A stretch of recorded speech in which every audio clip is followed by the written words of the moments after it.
Hello, I'm Owen Ralph from Greenwood Side, and in this video I want to talk about distributing your music video content on social platforms.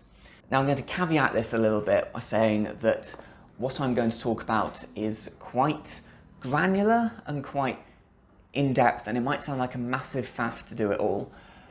So which elements you take of this, which you discard, which you keep, is entirely up to you. It's up to your video editing skills, it's up to how much time you've got, it's up to which platforms you're interested in optimizing. So take and leave whichever bits of this that you want, but I just want to go through everything, basically. So you finished filming, you've got your video. What do you do with it then in terms of getting it out on your social channels? So a couple of questions before you start. Firstly, where is your audience at the moment? Which channels are the ones where you have the most followers, are the ones where you get the most engagement? Those are probably the ones that you want to prioritize in terms of keeping your content optimized for them, keeping that audience happy, because you don't want to lose them by straying off to try and make it work on a different platform and it not working on the existing ones. Secondly, where are the audiences that you're trying to reach? If you're going for kind of the core folk audience, they're largely on Facebook, and particularly if you're trying to sell tickets through this content, that's really the platform where you're going to find them. If you want to reach a bit of a younger audience, then Instagram is kind of the place to go. Thirdly, which are the channels that you want to grow? So if your long-term intention is to start monetizing your content, then YouTube is far and away the best place to do that. Facebook will also allow you to monetize in some ways, so you might want to consider that. If the visual side of what you do is really important to you and you want to create kind of videos which are visually pleasing as well as audibly, then Instagram might be the place, because that's a very visual platform. So it's up to you, it's up to what you want to be doing. So I'm going to refer to a few things over and over again in what follows. So just to explain what I'm talking about, aspect ratio, I'm sure you know, is basically the shape of your video. Is it like that? Is it like that? Is it like that? Is it a hexagon? Don't make it a hexagon. And then the duration of it, obviously, how long is it? And the other one, which you might not think is a thing, but it's something to consider, is your thumbnail, because video thumbnails aren't always as straightforward as you might expect, particularly when we get to Instagram, but I'll talk about that in a bit. If you don't want to do a huge amount of editing and just want to get your video out basically in one go, the safest way to do that is to put it out in a standard 16:9 format, widescreen. It's not a great aspect ratio for mobile phones, particularly people are scrolling through a feed, because 16:9 is basically as small as it can get on a phone screen when it's portrait. But it's fine, it's a very standard aspect ratio, nobody will be puzzled by it. So if you're just going to do one video, just do that, keep it simple. So let's talk about more channel specific recommendations. So firstly, let's talk about YouTube, which, and I haven't been paid to say this, is basically the home of online video, isn't it? It's if you're doing video as your thing, that's where the audience is for it. People on YouTube don't mind longer content, but they do expect higher quality content in general. You need to be aware of what other videos you're kind of sitting alongside on YouTube. They're all generally quite high quality.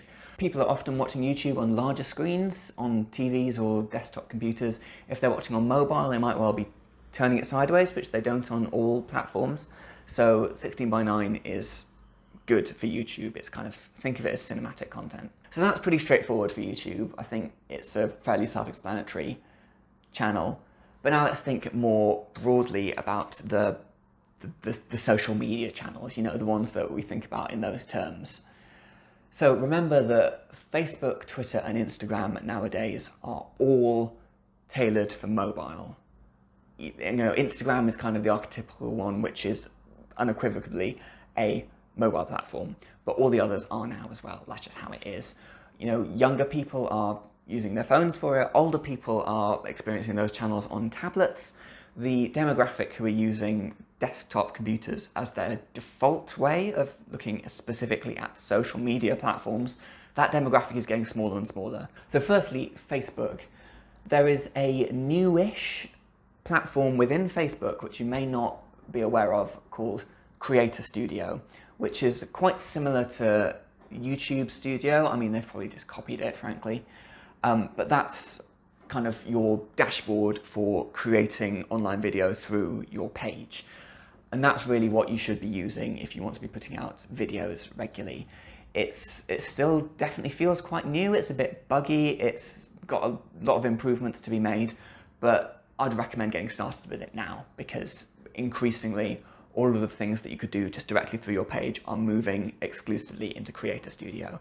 So get ahead while you can. When creating video adverts, so that's paid video, Facebook's recommendation is to put the video out at a 4:5 aspect ratio. So that's portrait, but a little bit smaller than your phone screen, because that just shows up really well when you're scrolling through a feed. So I would recommend, if you want to really optimize for Facebook, either go for that 4:5 or go square, because that just is going to show up much larger than a 16:9 landscape will, because it's going to be the same width but taller.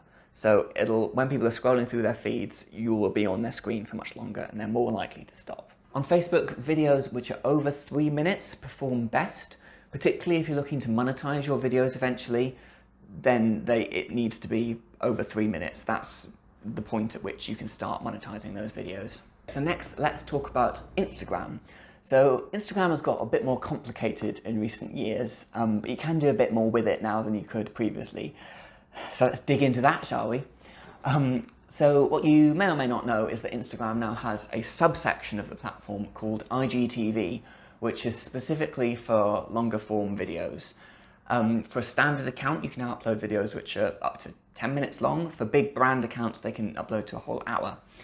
Initially, the platform was only for full portrait 9:16, phone turned on its portrait axis video, and it was specifically for people watching longer videos in that portrait mode. You can now upload horizontal 16:9 videos, which everyone breathed a sigh of relief at, I think. I'm still quite fond of the 9:16 portrait because it's a really nice video experience when you're holding your phone portrait. If you don't want to take such a close crop, then it's fine, just go with the 16:9 landscape. But crucially, it does not accept square videos or the 4:5 I talked about just now for Facebook.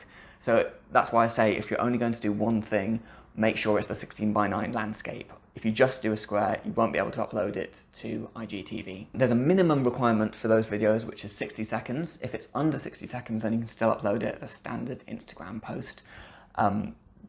Either way kind of is fine. So before we carry on, I've got 2 warnings for you and 2 tips. So warning number 1, some people like to very carefully curate their Instagram profile. So when you look at the photo grid, it all looks very pretty. When you upload an IGTV video, the thumbnail, unless you choose for it not to, will appear in that grid. And I would say always do, otherwise people will never see the video, frankly. So just be aware of that. If you're curating how that looks, don't just upload the video and expect it to not show up in the grid. You've got to think about how it's going to look.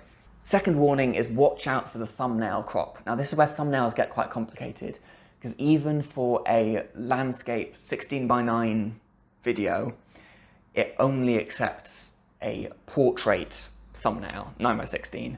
So it allows you to upload a custom thumbnail, and I would highly recommend doing that. Otherwise, you're not ever going to be really sure what you end up with for that portrait thumbnail from a horizontal video. But the other thing to be aware about is even when you upload that 9:16 portrait thumbnail, when it shows up in your profile, it will be cropped down to square. So be very careful when making it to make sure that the square in the middle, if you chop off the top and bottom, makes sense as an image. It's a really common mistake if you've got a face in the video and the eyes come just above that middle square. When it shows up in your profile, then you're going to have a face with no eyes, which looks terrible. So you have to be quite careful with how you do those thumbnails. So those are the warnings. 2 tips for you now. Particularly if you've done a bit of editing on the video, I would recommend uploading from your computer, which you can do for IGTV and you can't for standard mobile posts, or at least you couldn't.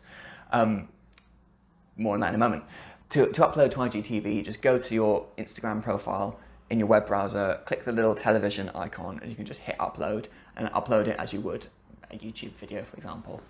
What you can also do now is do it through Facebook Creator Studio, which I mentioned earlier, and you can also do standard posts through that. So in general, I would recommend actually doing all your Facebook and all your Instagram through Creator Studio, because then it's all in one place and you don't need to keep hopping around to different places. And the other tip is once you've uploaded your IGTV video, if you don't mind a bit more editing, then cut out a 15-second clip which works quite well on its own, use that as an Instagram story, and then you can add a swipe up link to your IGTV video. Now, for external web links, you can only add those swipe up things if you've got a big brand account, but for IGTV, anyone can do it. So if you just upload your story, click the little link icon at the top, then you can link it through to your full video. So people can get a 15-second snapshot of it when you're doing a story, and then if they want to, they can swipe up and see the full video. That really does help you reach a lot more people, for the people who kind of are much more likely to just browse through stories than they are through the feed. So finally, Twitter. Now this is the least video-friendly platform. It's still one of the few platforms where the actual text, those 280 characters, is still the core content, and anything else is kind of subsidiary. People go there for people's kind of hot political takes and all that stuff. So it's never going to be your primary platform for video. In general, what you're going to want to do is use that as a place to push people to your YouTube channel. That generally seems to be the best option. And YouTube is the best place to send people because it's the one which definitely doesn't require you to sign in. If you send them to Facebook, they start getting pop-ups and things which just let them watch the video, but it'll just be less of a nice user experience. So send people to YouTube. The two things you can do for video here is you can either just send them to YouTube and it'll embed a little YouTube thing, then they can click it and it'll open up. Or you can upload a section of the video. Now there's a maximum of 140 seconds for videos on Twitter. So again, you would probably need to cut out a little section because your song is probably going to be longer than that, and then post that as a video and then say in the copy, watch the full video at this YouTube link. That can be quite an effective way of doing it, I think, and it's better really than just putting the YouTube link, because then when people are scrolling through, they see the video immediately, it starts playing, they can't really miss it. And in terms of the aspect ratio for Twitter, square is the optimum because again, it's bigger in the feed than your 16:9. But if you go taller than square, then it starts cutting off the top. So there we go. I appreciate that was quite a lot of information and it sounds like a bit of a faff, as I said at the beginning. But yeah, take what works for you, take what works for the platforms you're particularly interested in. And it's worth spending a bit of time on this stuff because it really does help your videos get to more people and it helps your channels and your audience on them grow a bit. So it's definitely worth spending some time on it. However, the most important thing above everything else I've said is still just to create a really good video, because no matter how well you distribute it, if it's a bad video, it's going to do badly. So go and create good things.